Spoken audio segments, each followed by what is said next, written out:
नमस्कार प्रिय दर्शकों, आप देख रहे हैं ज्योतिष मंत्र। प्रिय दर्शकों, अनेकों बार एक प्रश्न आ जाता है, वशीकरण के लिए कोई प्रयोग बताइए। तो आज मां कामाख्या का एक अत्यंत सिद्ध और चमत्कारिक मंत्र के साथ एक प्रयोग देने जा रहा हूं। वैसे तो यह मंत्र मूल रूप से पति के वशीकरण के लिए है, पति हो प्रेमी हो उसके वशीकरण के लिए, परंतु यहां पर कोई जरूरी नहीं है कि पति का ही वशीकरण हो, पत्नी के लिए भी कर सकते हैं। परंतु जब वशीकरण शब्द का प्रयोग करता हूं तो मैं बार बार बोलता हूं केवल रिश्तों को बनाने के लिए, रिश्तों में सुधार करने के लिए, खटास दूर करने के लिए, प्रेम बढ़ाने के लिए वशीकरण प्रयोग करने चाहिए। किसी के साथ किसी प्रकार का अनैतिक कार्य करने हेतु या फिर केवल काम वासना की पूर्ति हेतु वशीकरण प्रयोग कदाचित नहीं करने चाहिए। बार बार आग्रह था तो आज ये विशिष्ट प्रयोग देने जा रहा हूं। 100% कारगर होता है और हर हाल में होता है। मंत्र विधान प्रथम होगा और उसके बाद होगा प्रयोग विधि। प्रथम मंत्र के विधान की चर्चा करते हैं कि मंत्र का विधान किस प्रकार करना है, किस प्रकार इस मंत्र को जागृत करना है, किस प्रकार इस मंत्र को सिद्ध करना है। मंत्र तो स्वयं सिद्ध है, परंतु अक्सर एक बात बोलता हूं, उस मंत्र को स्वयं के लिए जागृत कर ले। मंत्र की शक्ति तो अपने आप में होती है, परंतु सिद्ध करने का तात्पर्य है ताकि वो हमारे लिए पूर्णतः कार्य करे। और वही सब चर्चा किस प्रकार से सिद्ध करना है, किस प्रकार से इसको प्रयोग करना है, आज के इस वीडियो में हम करने वाले हैं। तो सबसे पहले बात कर लेते हैं हमेशा की तरह सामग्री की, कि सामग्री किस प्रकार की होगी, कौन सी सामग्री की आवश्यकता होगी। प्रिय दर्शकों, मंत्र जाप में विशेष सामग्री की आवश्यकता नहीं है, सामान्य सी पूजन सामग्री है और उसी के साथ में यह मंत्र आपको सिद्ध करना है। जो भी पूजन सामग्री देवी पूजा में प्रयोग की जाती है वो सामान्य सी जितनी संभव हो सके, जितनी आपके उपलब्ध करा सके। स्क्रीन पर मैं सभी सामग्री दिखा रहा हूं, परंतु इनमें से जो भी आपके पास उपलब्ध हो और जितनी उपलब्ध कर सके वही आप लीजिए। विशेष सामग्री जो प्रयोग में प्रयोग होगी उसकी चर्चा बाद में करेंगे। सामान्य सामग्री में इतना ही है, जो आपके पास हो, जितना हो उसी से पूजन करके और इस मंत्र का मात्र आपको जप करना है। किस प्रकार करना है, किस दिन करना है? शुक्रवार के दिन से, सोमवार के दिन से, या फिर किसी भी प्रबल सिद्ध योग मुहूर्त में, जैसे गुरुपुख, रविपुख योग हो, या फिर ग्रहण काल हो, दीपावली हो, होली हो, इस दिन इस मंत्र को सिद्ध कर सकते हैं। ग्रहण काल, दीपावली, होली, इन दिनों में यदि करते हैं तो एक ही रात्रि में यह मंत्र सिद्ध होता है। अन्य दिनों में जब हम करते हैं तो इसके लिए थोड़ा समय अधिक लग जाता है। अब जिस दिन मंत्र प्रयोग करना हो, प्रथम किसी देवी मंदिर में जाकर के एक मीठा पान माँ को अर्पित करके आइए। सिर्फ एक मीठा पान अर्पित करना है और रात्रि काल में अपने घर में उत्तर मुख होकर के लाल रंग के आसन पर विराजमान हो जाइए। अपने सम्मुख एक चौकी या पट्टे के ऊपर लाल रंग का वस्त्र बिछा करके माँ भगवती कामाख्या का चित्र स्थापित कीजिए और साथ ही एक कलश स्थापित कीजिए माँ भगवती कामाख्या के दाहिने हाथ की सीधे हाथ की तरफ। और जो आप दीपक लगाएंगे वो माँ भगवती कामाख्या के बाएं हाथ की तरफ लगाइएगा, उल्टे हाथ की तरफ लगाइएगा। अर्थात आपके सीधे हाथ की तरफ तो दीपक होगा और आपके उल्टे हाथ की तरफ कलश होगा। इस प्रकार से लगा लिया। कलश में जल भर दीजिए, कुछ सामग्री है वो डाल दीजिए, लौंग, इलायची, बताशा, एक कमलगट्टा, एक सुपारी और ₹1 का सिक्का, और साथ में 2 या 5 हल्दी की गांठ डाल दीजिए। ये सामग्री आपको कलश में डाल दी है। तिल, तेल का, घी का कोई भी दीपक लगा सकते हैं। सर्वप्रथम शुद्धि आचमन कीजिए और शुद्धि आचमन के पश्चात दीप प्रज्वलित कर संकल्प कर लीजिए। संकल्प में अपना नाम, अपना गोत्र, उस दिन का तिथिवार, नक्षत्र बोलना है और साथ ही अपना मनोरथ बोलना है। अब यदि आप स्त्री हैं तो बोलिए, मेरे पति या मेरा पुत्र या मेरा भाई हमारी बात को नहीं सुनता, मानता नहीं मानता, या फिर वो दूसरों के बहकावे में है। जो भी भावना है वो हमारी बातें सुने, हमारी बातें माने, इस तरह की भावना जो आप कहना चाहती है, जो करवाना चाहती है, वो चीज आपको संकल्प में बोलनी है। यदि आप पुरुष हैं तो पत्नी के बारे में, प्रेमिका के बारे में, जिसके लिए भी आप करना चाहते हैं उसका नाम बोलिए और साथ ही कामना बोलिए, क्या कार्य रह गया है, क्या बात नहीं मानी जा रही या किस कारण से वो रुष्ट है, वो सारी चीज आपको संकल्प में बोलनी होती है। संकल्प के पश्चात में संकल्प का जल अक्षत पुष्प किसी थाली प्लेट में या गणेश जी के सम्मुख अर्पित कर दीजिए।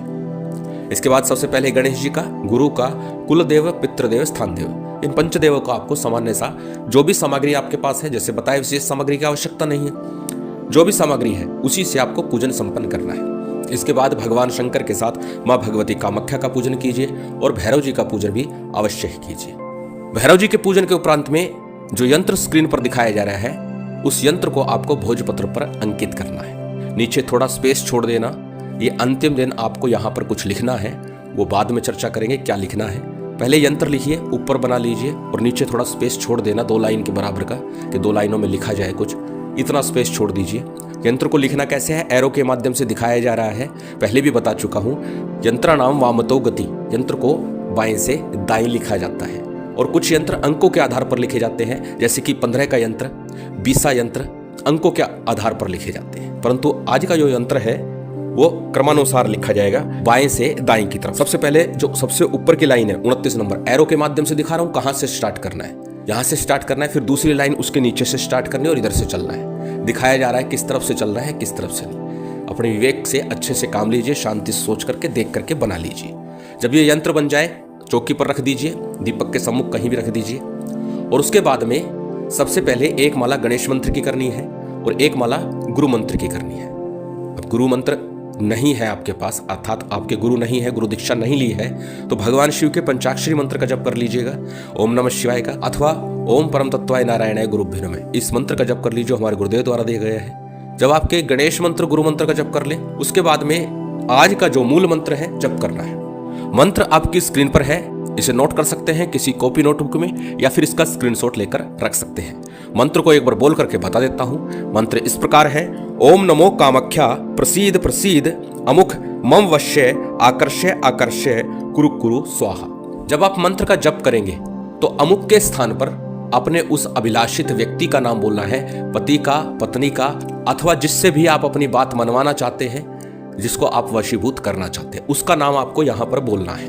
अमुक नहीं बोलना, नाम बोलना है। जैसे किसी का नाम विजय है तो यहां पर इस प्रकार बोलना है, ओम नमो कामाख्या प्रसीद प्रसीद विजय मम वश्य आकर्षय आकर्षय कुरु कुरु स्वाहा। इस प्रकार बोलना है और 21 माला का जप करना है। एक बार पुनः याद दिला दूं कि बहुत सी चीजें जब छूट जाती है, रह जाती है, तो उन्हें लिखित रूप में दे दिया जाता है। इसलिए वीडियो को पूरा देखें, प्रश्न करने से पूर्व पहले वीडियो को पूरा देखें और उसके बाद प्रश्न करें यदि वो चीज वास्तव में पूरे वीडियो में आपको दिखाई नहीं देती है।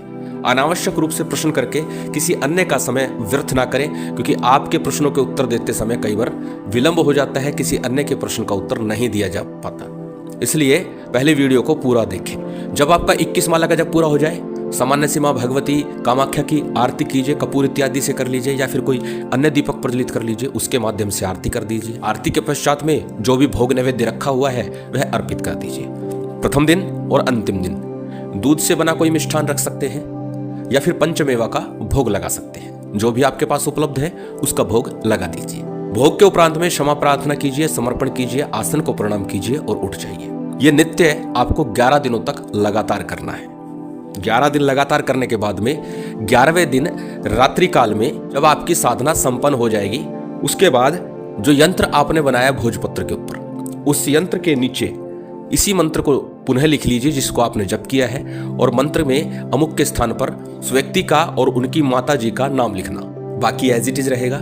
उसके बाद यंत्र का थोड़ा सामान्य सा पूजन कीजिएगा, जिस प्रकार से देवता का पूजन करते हैं। पूजन करने के उपरांत में इस यंत्र की 8 तह बना लीजिएगा। 8 तह बना करके लाल कपड़े में लपेट करके सुई धागे से इसे लाल कपड़े को पूरी तरह से कवर करके सील दीजिए, और इस यंत्र को अपने पास गुप्त रूप से कहीं भी रख लीजिए। अलमारी में रखिए, बेड के नीचे रखिए, कहीं भी रख दीजिए। इस प्रकार यह मंत्र आपका सिद्ध हो जाता है।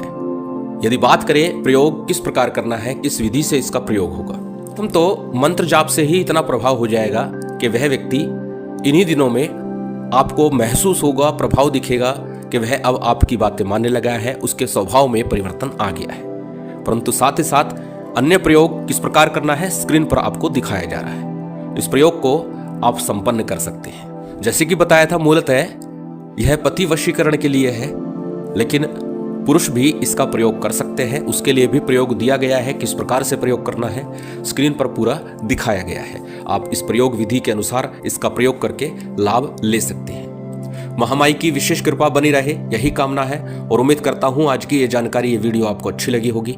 यदि अच्छी लगी हो तो कृपया लाइक कीजिएगा, शेयर कीजिएगा। यदि चैनल पर नए हैं तो सब्सक्राइब कर बेल आइकन बटन दबा दीजिएगा। जय माता दी, जय श्री राम।